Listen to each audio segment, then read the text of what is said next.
नमस्ते विद्यार्थी मित्रांनो, नितेश शिंदे स्पीक्स या आपल्या यूट्यूब चॅनलवरती तुमच्या सगळ्यांचं खूप मनपूर्वक स्वागत.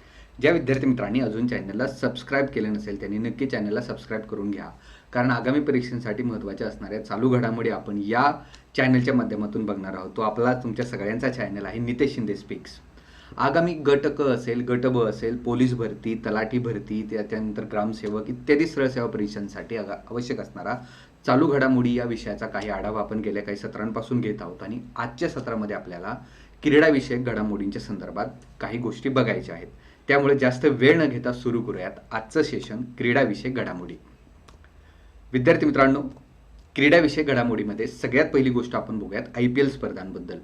गेल्या वर्षीमध्ये ज्या IPL स्पर्धा पार पडल्या त्या IPL स्पर्धेची सगळी माहिती आपण बघणार आहोत. त्याचबरोबर नुकत्याच ज्या IPL स्पर्धा चालू आहेत त्या IPL स्पर्धेमध्ये सुद्धा जे काही घटक परीक्षाभिमुख आहेत त्या संदर्भातली सुद्धा माहिती आपल्याला आजच्या सत्रामध्ये बघायची आहे. तर IPL स्पर्धा 2021च्या ज्या पार पडल्या त्या एकूण 14व्या IPL स्पर्धा होत्या, ज्या भारतामध्ये काही सामने त्याचे खेळवले गेले आणि कोविड-19चा शिरकाव झाल्यामुळे नंतर उरलेले सामने हे संयुक्त अरब अमिरात म्हणजे UAE मध्ये घेण्यात आले होते. या 2021च्या 14व्या IPL स्पर्धेचा जो मुख्य प्रयोजक होता, टायटल स्पॉन्सर असं म्हणतो आपण, तो विवो IPL नावाने ही स्पर्धा ओळखली गेली होती. या स्पर्धेचं विजेतेपद हे चेन्नई सुपर किंग्ज या संघाने पटकावलं. CSK या संघानं चौथ्यांदा विजेतेपद पटकावलं आणि ज्या विजेत्या संघाचा कर्णधार होता आपल्या सगळ्यांना माहीत असणारा महेंद्रसिंग धोनी यांच्या नेतृत्वाखाली CSK या संघानं 2021च्या IPL स्पर्धेचं विजेतेपद पटकावलं. उपविजेता संघ जो झाला तो झाला कोलकाता नाईट रायडर्स आणि KKR नावानं ओळखला जाणारा हा संघ उपविजेता ठरला आणि या संघाचा जो कप्तान होता तो होता इयान मॉर्गन. विद्यार्थी मित्रांनो, IPL स्पर्धांमध्ये जो खेळाडू सगळ्यात जास्त धावा करतो अशा खेळाडूला ऑरेंज कॅप हा किताब दिला जातो आणि ह्या 2021च्या 14व्या IPL स्पर्धेमध्ये ऋतुराज गायकवाड या खेळाडूनं 635 धावा काढून सर्वाधिक धावा काढण्याचा पराक्रम केला आणि ज्यामुळे त्याला ऑरेंज कॅप मिळाली होती, जो चेन्नई सुपर किंग्ज या संघाचा खेळाडू होता. याचबरोबर सर्वाधिक विकेट जो खेळाडू घेतो त्या खेळाडूला पर्पल कॅप दिली जाते आणि हर्षल पटेल या खेळाडूनं सर्वाधिक म्हणजेच 32 विकेट घेतल्या आणि हा जो आहे तो रॉयल चॅलेंजर्स बँगलोर म्हणजेच RCB या संघाचा खेळाडू होता आणि यानं सर्वाधिक विकेट घेऊन पर्पल कॅपचा मानकरी ठरला.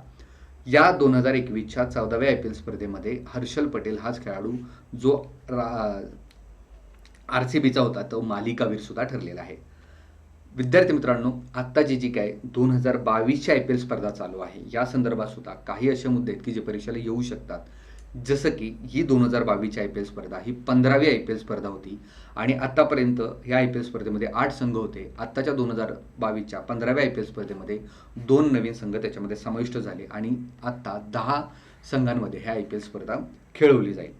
या स्पर्धेमध्ये जे 2 नवीन संघ दाखल झाले त्याचं एक आहे लखनौ सुपर जायंट्स. हा संघ जो आहे त्याची मालकी राजीव गोयंका यांच्याकडे होते. RP सेजे या समूहाचे ते काय होते मालक आहेत आणि राजीव गोयंका हे या लखनौ सुपर जायंट्सचे मालक आहेत. दुसरा संघ ठरला तो गुजरात टायटन्स नावाचा संघ. CVC कॅपिटल या संघाची त्याच्याकडे मालकी आहे आणि लखनौ सुपर जायंट्सचा जो कर्णधार आहे, ज्याला आपण कॅप्टन असं म्हणतो, तो आहे भारतीय क्रिकेट संघाचा महत्त्वाचा खेळाडू KL राहुल. त्याचबरोबर जो गुजरात टायटन्स हा नवीन संघ त्याच्यामध्ये समाविष्ट झाला, या संघाचा जो कर्णधार आहे तो आहे हार्दिक पांड्या. हार्दिक पांड्या हा या संघाचा काय आहे तर कर्णधार आहे. आत्ता हे IPL स्पर्धा 15व्या 10 संघांमध्ये खेळवली जाणार आहे. या 2022च्या IPL स्पर्धेचा जो मुख्य प्रयोजक आहे, टायटल स्पॉन्सर हा टाटा आहे आणि ही 2022ची IPL स्पर्धा टाटा IPL म्हणून ओळखली गेली. जसे लोगोमध्ये तुम्हाला दिसत असेल 2022 प्लस 2023ची ही IPL स्पर्धेचा टायटल स्पॉन्सर असणार आहे आपली टाटा कंपनी. 2022च्या 15व्या IPL स्पर्धेमध्ये सर्वाधिक महाग खेळाडू ठरला, म्हणजे सर्वाधिक पैसे ज्या खेळाडूला मिळाले. कसं असतं IPL स्पर्धेमध्ये ज्यावेळेस एखादा खेळाडू असतो त्यावेळेस प्रत्येक संघ आपल्या संघामध्ये त्या खेळाडूला घेण्यासाठी पैशाची बोली लावत असतो आणि या 2022च्या IPL स्पर्धेमध्ये सर्वाधिक बोली लागणारा खेळाडू ठरला ईशान किशन. या ईशान किशन खेळाडू मुंबई इंडियन्स या संघाकडे गेला. तब्बल 15.25 कोटी रुपये खर्चून तो संपूर्ण IPL 2022च्या मध्ये सर्वाधिक महाग खेळाडू ठरला. याचबरोबर परकीय खेळाडू किंवा परदेशी खेळाडू हा लियाम लिव्हिंगस्टन हा ठरलेला आहे आणि पंजाब किंग्स या संघाकडे 11.5 कोटी रुपये पंजाब किंग्स या संघानं दिलं आणि लियाम लिव्हिंगस्टन हा पंजाब किंग्स या संघामध्ये समाविष्ट झाला. विद्यार्थी मित्रांनो, अशा प्रत्येक मुद्द्यावरती प्रश्न येत आहेत परीक्षेमध्ये. तुम्ही फक्त लेक्चर बघणं अपेक्षित नाही आहे, तर त्याच्या नोट्ससुद्धा तुमच्या वहीमध्ये ठेवणं गरजेचं आहे. कारण परीक्षेच्या तोंडावरती रिव्हिजन करण्यासाठी आपल्या स्वतःच्या हस्तलिखित नोट्स आपल्याकडे असणं हे खूप आवश्यक आहे. IPL स्पर्धेचा जर इतिहास आपण बघायला गेला तर IPL स्पर्धेची सुरुवात ही 2008 साली झाली होती आणि पहिल्या IPL स्पर्धेचं विजेतेपद हे राजस्थान रॉयल्स या संघानं पटकवलं होतं, ज्या संघाचा कर्णधार होता नुकतंच निधन झालेले शेन वॉर्न. शेन वॉर्न यांनी IPL स्पर्धेचं विजेतेपद पटकवलं होतं आणि ह्यांचं नुकतंच निधन झालेलं आहे. त्यांचं जे आत्मचरित्र आहे ते लक्षात ठेवा. नो स्पिन ऑस्ट्रेलिया या देशाचे असणारे शेन वॉर्न नुकतंच त्यांचं निधन झालेलं आहे. त्यांच्या बाबतीमध्ये एक गोष्ट लक्षात ठेवायची की ते असे पहिले कर्णधार आहेत की ज्यांनी IPL स्पर्धेचं विजेतेपद पटकवलं होतं. 2008 साली IPL स्पर्धेची सुरुवात झाली. 2008 पासून आता 2022 पर्यंत 15 वेळा ही IPL स्पर्धा खेळवली गेली. मुंबई इंडियन्स हा असा संघ ठरला की ज्यानं सर्वाधिक म्हणजेच 5 वेळा हे IPL स्पर्धेचं विजेतेपद पटकवलं. विद्यार्थी मित्रांनो, आतापर्यंतच्या या IPL स्पर्धेमध्ये सर्वाधिक धावा करण्याचा पराक्रम हा विराट कोहली या खेळाडूच्या नावावर आहे आणि नुकताच सर्वाधिक विकेट्स घेण्याचा जो पराक्रम आहे तो ड्वेन ब्रेव्हो या खेळाडूकडे आलेला आहे. हा खेळाडू चेन्नई सुपर किंग्स या संघाकडून खेळतो. नुकताच त्याने लसित मलिंगा या खेळाडूचा विक्रम मोडला आणि IPLच्या स्पर्धेमध्ये सर्वाधिक बळी घेणारा खेळाडू ठरलेला आहे, तो म्हणजे ड्वेन ब्रॅव्हो. आणि RCB या संघाकडून खेळणारा विराट कोहली हा सर्वाधिक धावा खेळणारा खेळाडू आहे आत्तापर्यंतच्या IPLच्या इतिहासामधला. तर या IPL स्पर्धेची काही महत्त्वाची माहिती आपण या पॉईंटमध्ये बघितलेली आहे. नक्की तुम्हाला छानपैकी समजली असेल. पुढं आता आपण एका महत्त्वाच्या मुद्द्याकडे चर्चा करणार आहोत, ते म्हणजे ग्रँड स्लॅम स्पर्धेच्या बाबतीत. पहिल्याच प्रश्न परीक्षेमध्ये असा विचारला गेलेला आहे की ग्रँड स्लॅम ह्या स्पर्धा कोणत्या खेळाशी संबंधित आहेत. तर ग्रँड स्लॅम या स्पर्धा टेनिस संघाशी खेळाशी संबंधित आहेत. या ग्रँड स्लॅम स्पर्धेमध्ये 5 इव्हेंट असतात, 5 प्रकारचे इव्हेंट असतात. त्याच्यामध्ये पुरुष एकेरी असतं म्हणजे एक पुरुष अपोजिट, महिला एकेरी असतं म्हणजे एका महिलेच्या अपोजिट दुसरी महिला, पुरुष दुहेरी असतं म्हणजे इकडे 2 पुरुष तिकडे 2 पुरुष. त्याच्यानंतर महिला दुहेरी असतं, महिला दुहेरी म्हणजे इकडे 2 महिला तिकडे 2 महिला, आणि मिश्र पण असतं म्हणजे एक पुरुष एक महिला, मिश्र दुहेरी पण असतं. तर या 5 प्रकारचे इव्हेंट्स त्याच्यामध्ये खेळवले जातात आणि ह्या ग्रँड स्लॅम स्पर्धा ज्या आहेत त्या 4 ग्रँड स्लॅम स्पर्धा आहेत विद्यार्थी मित्रांनो. त्यामध्ये कोणकोणत्या आहेत तर Australian open, French open, Wimbledon open आणि US ओपन. ऑस्ट्रेलियन ओपन ही जानेवारी महिन्यामध्ये खेळवली जाते म्हणजे वर्षाच्या सुरुवातीला ऑस्ट्रेलियन ओपन स्पर्धा खेळवली जाते, जी मेलबर्न ऑस्ट्रेलियाचं ठिकाण जे आहे तिथे खेळवली जाते.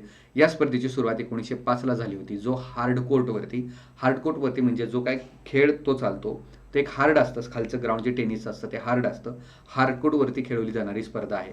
त्याच्यानंतर मे जून या महिन्यांमध्ये फ्रेंच ओपन ही स्पर्धा खेळवली जाते, जी फ्रेंचमधल्या पॅरिस या ठिकाणी भरवली जाते. 1881 पासून ही स्पर्धा खेळवली जाते.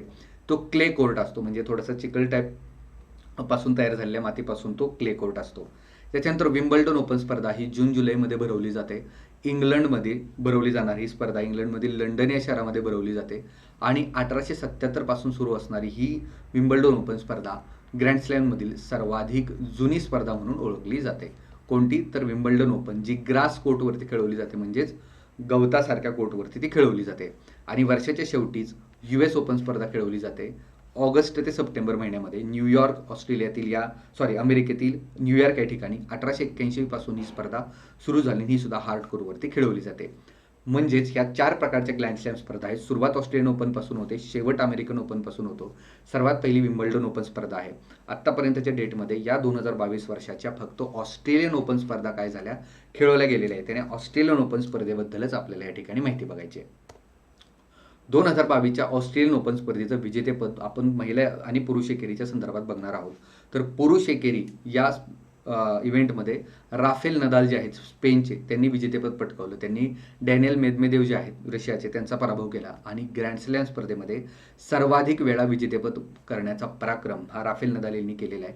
तब्बल 21 वेळा त्यांनी ग्रँड स्लॅम स्पर्धा जिंकलेली आहे. आत्तापर्यंत असा एकमेव असा खेळाडू आहे की ज्यानं 21 वेळा ग्रँड स्लॅम स्पर्धा जिंकलेली आहे, ते म्हणजे राफेल नदाल. आगामी परीक्षेमध्ये या संदर्भात प्रश्न आपल्याला बघायला मिळू शकतो.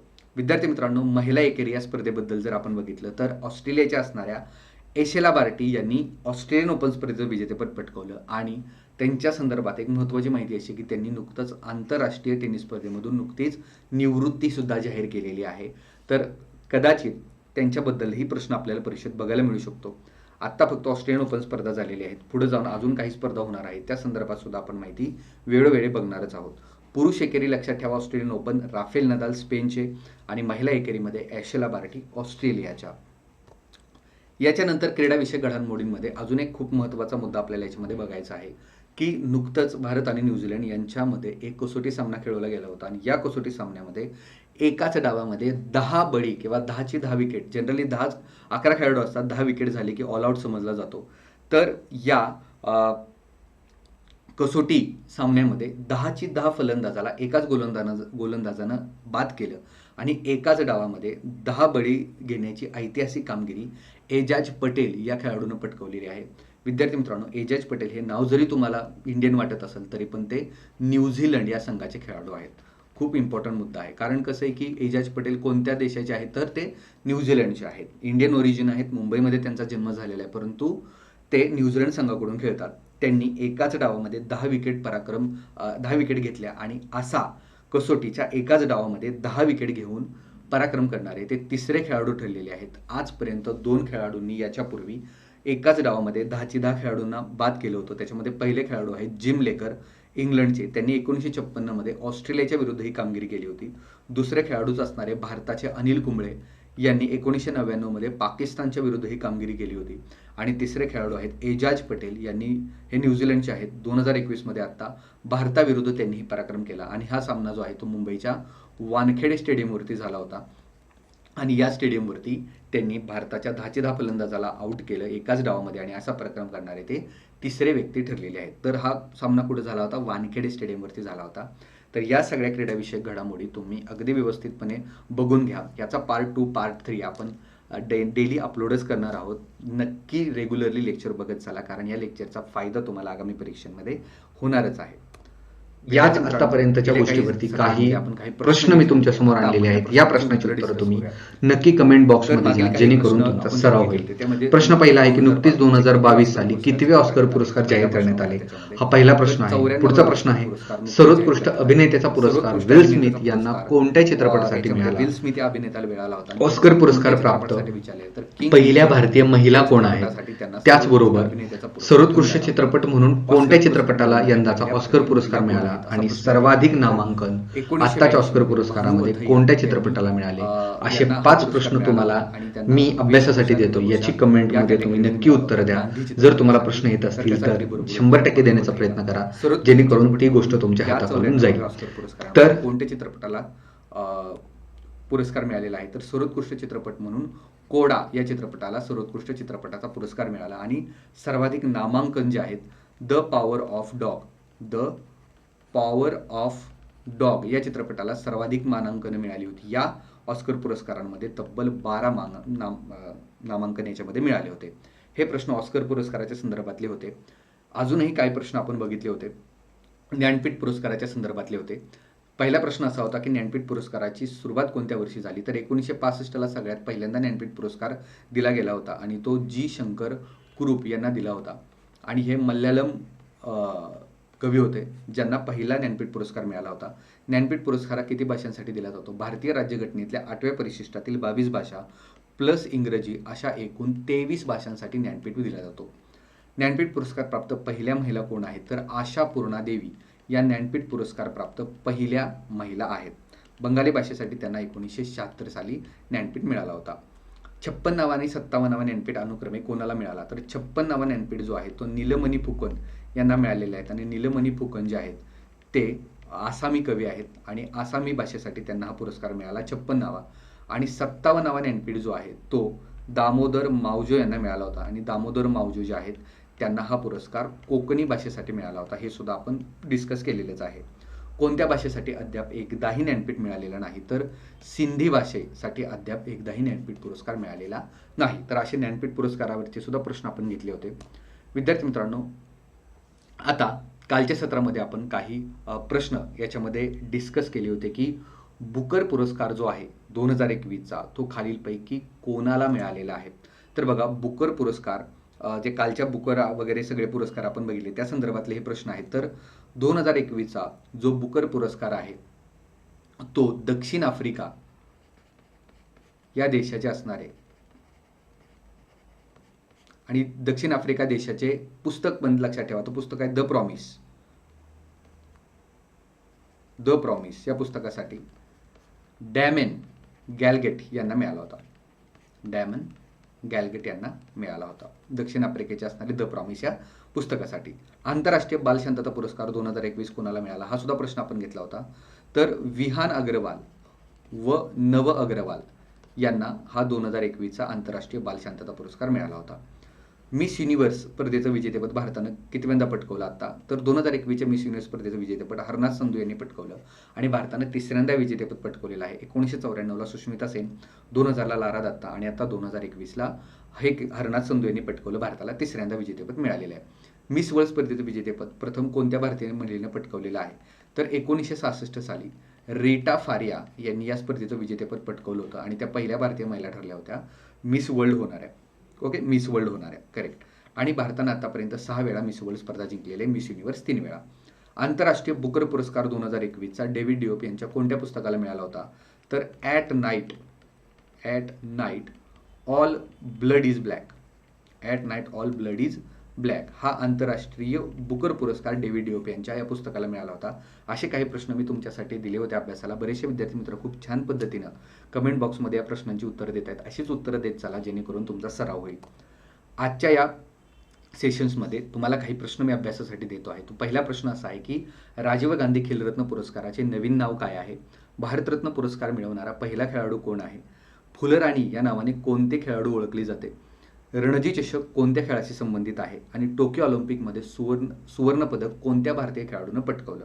अशा 5 प्रश्नांची उत्तरं तुम्हाला कमेंट बॉक्समध्ये द्यायची आहेत आणि जास्तीत जास्त प्रश्नांचा सराव आपण या सिरीजच्या माध्यमातून करतोय. सो तुम्ही चॅनलला अजून सबस्क्राईब केले नसेल तर सबस्क्राईब करा. तुमच्या मित्रमैत्रिणींपर्यंत तुमच्या नेटवर्क्समध्ये आपला चॅनल नक्की स्प्रेड करा, कारण हा तुमचा चॅनल आहे. तर आत्तापर्यंतचे हे प्रश्न होते. खूप खूप धन्यवाद, खूप खूप थँक्यू. छान पद्धतीनं तुम्ही लेक्चर रेग्युलरली करत आहात, अभ्यास करत आहात. परत एकदा ज्या विद्यार्थी मित्रांना अपडेट्ससाठी आपला टेलिग्राम चॅनलसुद्धा आहे, नितेश शिंदे स्पीक, जॉईन करू शकता, ज्याची लिंक मी डिस्क्रिप्शन बॉक्समध्ये दिलेली आहे. त्याचबरोबर आपल्या चॅनलला सबस्क्राईब करा. नितेश शिंदे स्पीक हा आपला चॅनल आहे. आता 2 दिवस जे आहेत ते आपले लेक्चर्स नसणार आहेत, परंतु 2 दिवसाच्या नंतर परत एकदा अशाच पद्धतीचे सेशन्स मी तुमच्यासाठी घेईल. तोपर्यंत तुमची रजा घेतो. तुमची काळजी घ्या, घरच्यांची काळजी घ्या. Always be happy. Thank you so much.